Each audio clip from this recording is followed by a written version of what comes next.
Welcome to Agriculture and Seasons.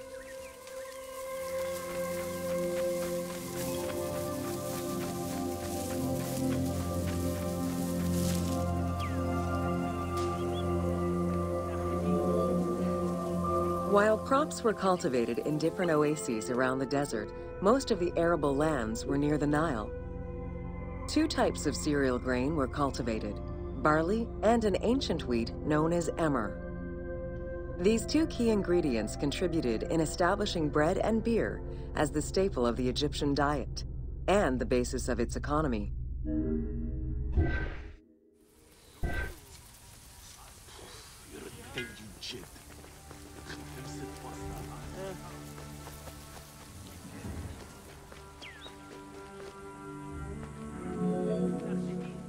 The Ptolemaic era created an agricultural revolution with the introduction of advanced agricultural techniques and new grain types such as rice, durum wheat, and pearl millet. The resulting agricultural mass production greatly increased the economy of ancient Egypt. It also prompted the development of storage and transportation, allowing long-distance trade with other regions.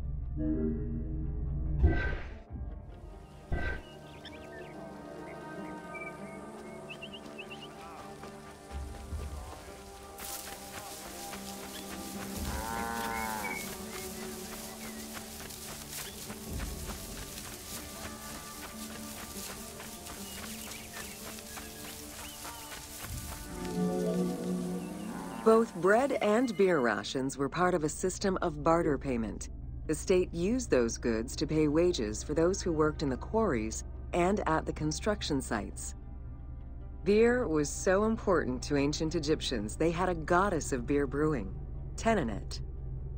Tenenet is seen in many paintings and sculptures with beer, and women are depicted as the primary beer makers.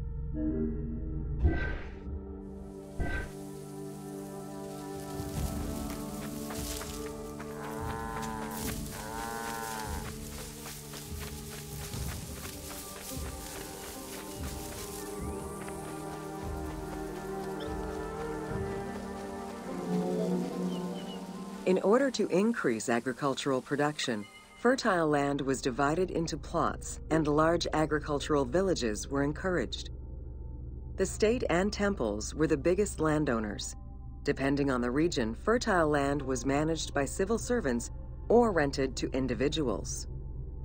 Ancient Egyptians relied on rudimentary tools for land cultivation. Soil was broken down with hoes, and wing plows were used to make furrows.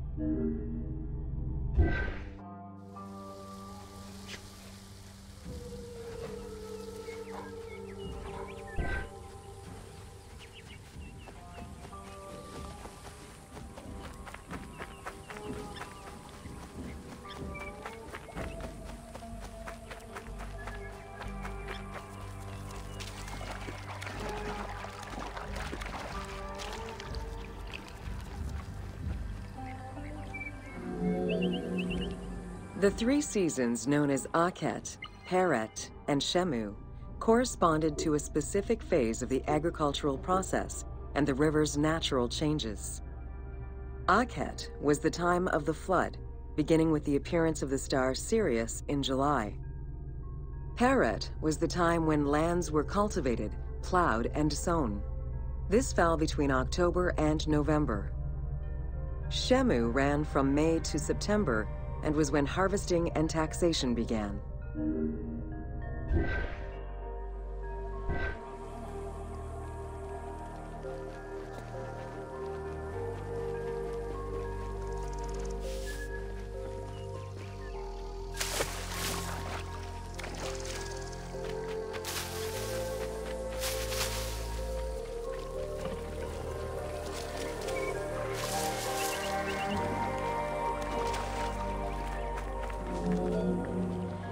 The pharaoh's duty was to uphold order against chaos and provide for his people.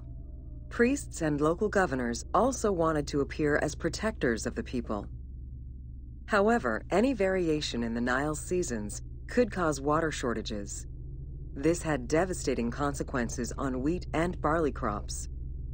The pharaoh, administrators, and priests knew they needed to demonstrate their ability to prevent such a catastrophe from happening.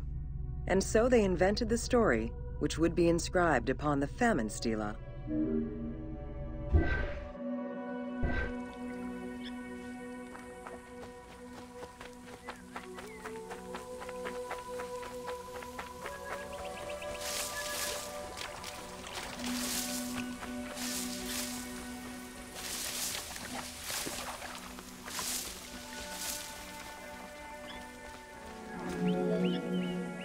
The story begins with the pharaoh worried for his people.